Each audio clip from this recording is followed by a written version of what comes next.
ఇదిగో మరియ గర్భాన శిశువు జన్మిస్తాడు, ఆయన్ను ఇమానియేల్ అని అంటారని, ఈయనే ప్రభువైన యేసుక్రీస్తు అని పాత నిబంధన గ్రంథంలో ముందుగానే వ్రాయబడిందని డేగల యెహాను తెలిపారు.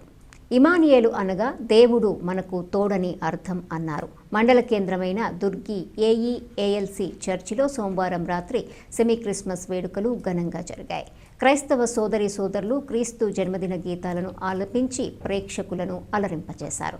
ప్రార్థన అనంతరం చిన్నారుల వేషధారణతో నృత్య ప్రదర్శన గావించి ఆనందభరితులయ్యారు.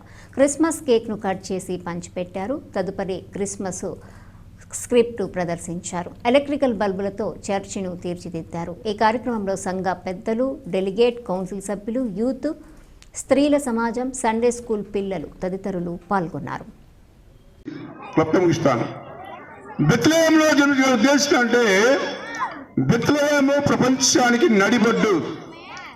యేసు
బయలుదేరిపోవచుండగా ఇదిగో తూర్పు దేశమున వారు చూచిన నక్షత్రము ఆ శిశువు ఉండిన చోటికి మీదుగా వచ్చి నిలుచు వరకు వారికి ముందుగా నడిచెను.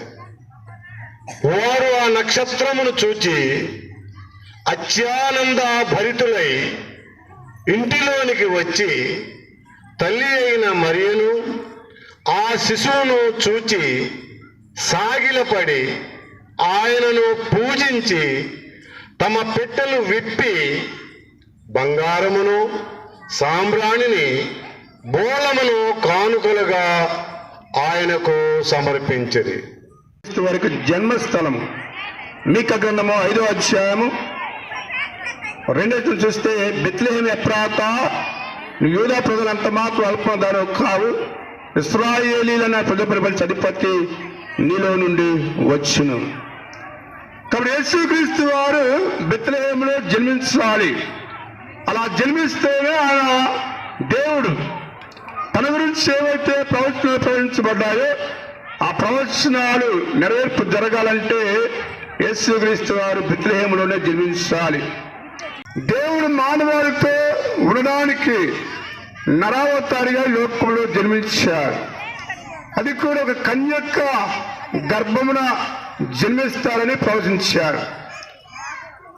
మళ్ళా ఈ పుట్టబోయే శిశువు ఎలాంటి వాడని మనం చూస్తే యెషయా గ్రంథం 9వ అధ్యాయం 6వ చూస్తే ఏలైనగా మనకు శిశువు పుట్టును, మన కుమారుడు అనుగ్రహింపబడును, ఆయన భుజం మీద రాజ్యభారమును, ఆశ్చర్యకరుడు, ఆలోచనకర్త, బలవంతుడైన దేవుడు, నిత్యుడు తండ్రి, సమాధానకర్త అధిపతి అని అతనికి పేరు పెట్టబడును. కాబట్టి పుట్టబోయే శిశువు అది ఎలాంటి రాజ్య పరిపాలన చేయనున్నాడో తెలియజేయబడతా ఉన్నది.